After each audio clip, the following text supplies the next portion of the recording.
How does a company open 3,000 stores nobody visits, lose billions of dollars, and somehow keep the lights on for years, right under everyone's nose? In 2018, Reddit asked. The answer they found was wrong. The real answer is a corporate horror story. Picture it. You're driving through any American suburb and you pass a Mattress Firm. Then another one. Then, no way, a third directly across the street. The Reddit post lit a fuse. Memes exploded.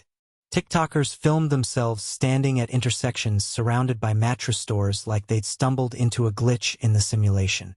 There's no way these are all real businesses, people said. And honestly, it did look insane. Everyone was laughing. But nobody thought to ask the boring question, where did all those stores actually come from? Here's the boring answer. Mattress Firm didn't build all those stores. They bought them. In 2016, they swallowed Sleepy's, over 1,000 locations. Before that, Sleep Train. Hundreds more. Every acquisition came with ironclad leases they couldn't break. So you'd get a Mattress Firm across the street from what used to be a Sleepy's. Now also a Mattress Firm. It wasn't conspiracy. It was corporate indigestion. So the stores weren't a front. They were a mess. But that raises a much more interesting question. Who was funding this reckless expansion? Here's what Reddit believed. The stores are always empty. Nobody's ever inside buying a mattress. Yet they sit on prime real estate, strip malls, major intersections, paying rent that would crush a struggling business. So either mattresses print money, or something else does. The logic felt clean. Seductive, even. Empty store, expensive lease, no customers, must be a front. Classic pattern recognition. The internet's instinct wasn't wrong. Something was rotten. They were just looking at the storefront when they should have been following the money upward. Mattresses carry roughly 50% profit margins. A single mattress sells for $1,000. Costs the retailer maybe $500. A store doesn't need a line out the door.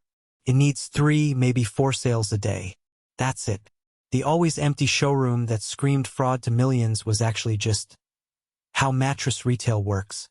Never suspicious. Just math. So if the stores weren't fake, and the business model actually worked, then why would anyone pay a massive premium to buy the whole company? Someone did. 2016. A company called Steinhoff International, a sprawling South African retail conglomerate most Americans have never heard of, makes its move. They offer to buy Mattress Firm. The price? $3.8 billion. Wall Street blinked. Analysts called it reckless, unjustifiable, a premium so bloated it defied gravity. But Steinhoff pushed through anyway. $3.8 billion. For a mattress company. The analysts said it made no sense. They had no idea how right they were. Mattress Firm wasn't special. It was just the biggest receipt. Between 2011 and 2016, Steinhoff swallowed over 40 companies across 30 countries. Furniture chains in Europe. Clothing retailers in Australia. Discount stores in Africa. The pattern was always the same.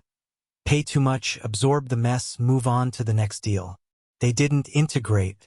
They didn't optimize. They didn't care that Mattress Firm now had redundant stores cannibalizing each other on the same block. That was never the point. The overlapping stores, the bloated leases, none of it was about selling mattresses. Steinhoff was buying everything it could. Not because it needed to grow, but because it needed the acquisitions to hide something.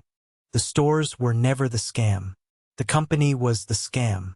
Behind Steinhoff's empire of acquisitions sat a web of off-balance sheet entities, shell companies in obscure jurisdictions funneling fictitious transactions back and forth. Phantom revenue. Invented profits. Each new acquisition wasn't growth. It was camouflage, another layer of complexity to bury the fiction deeper. While millions of people screenshotted mattress stores and tagged their friends, forensic accountants were already pulling at threads that would unravel $60 billion in market value. The internet was memeing. The boardrooms were burning.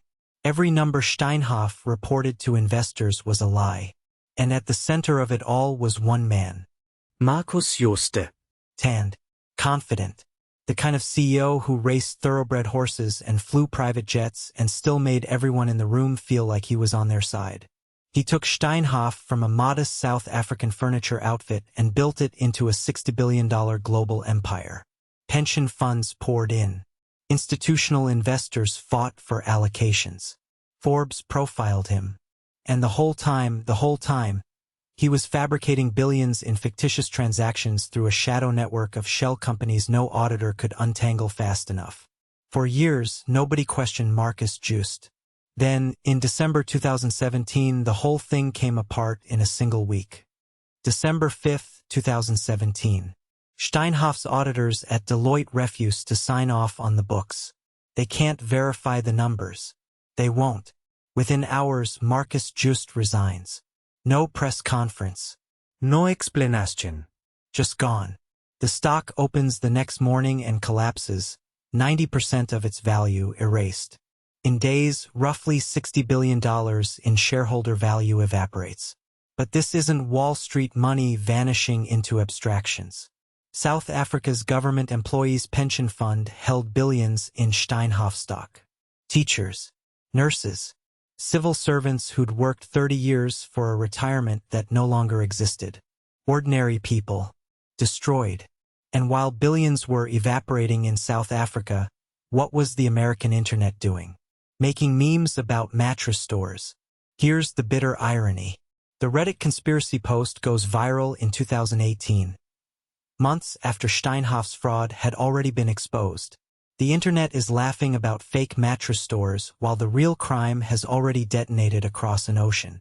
And then, October 2018, Mattress Firm files for Chapter 11 bankruptcy. 700 stores, closed. The largest mattress retail restructuring in history. Hermanus. See? We told you. Money laundering front. Champagne popping energy. Victory laps in comment sections. They had no idea they were dancing on the wreckage of a $60 billion fraud they'd never even heard of. The internet thought the bankruptcy proved the conspiracy. What happened next proved them completely wrong. Reddit accused Mattress Firm of being a front. Wrong. But the company that owned it? Running one of the largest corporate frauds in human history. The crowd sensed crime. Stumbled right next to it. The internet was right that crime was happening. They were just laughing at the wrong door. September 2023. Markus Jooste, facing criminal fraud charges, is found dead in Hermanus, South Africa. An apparent suicide. Days before his trial was set to begin. The man at the center of the fraud never faced a courtroom. But there's one more twist the internet never saw coming. 58 days. That's how long Mattress Firm spent in bankruptcy. 58 days, one of the fastest Chapter 11 exits for a major retailer in American history. They shed 700 bad leases, closed the redundant stores, renegotiated the rest, and walked out the other side still standing. Remember those two mattress firms across the street from each other? The image that launched a million conspiracy theories? Gone. Cleaned up. Because the problem was never the business. It was the owner. The core model, high margins, low traffic, steady sales, worked exactly the way it always had. Mattress Firm survived the fraud. It survived the bankruptcy. But surviving the internet? That was harder. Here's what the internet left behind. Years later, millions of people still believe Mattress Firm is a money laundering front. The meme calcified into fact. Search Mattress Firm, and the conspiracy autofills before the company's own website does.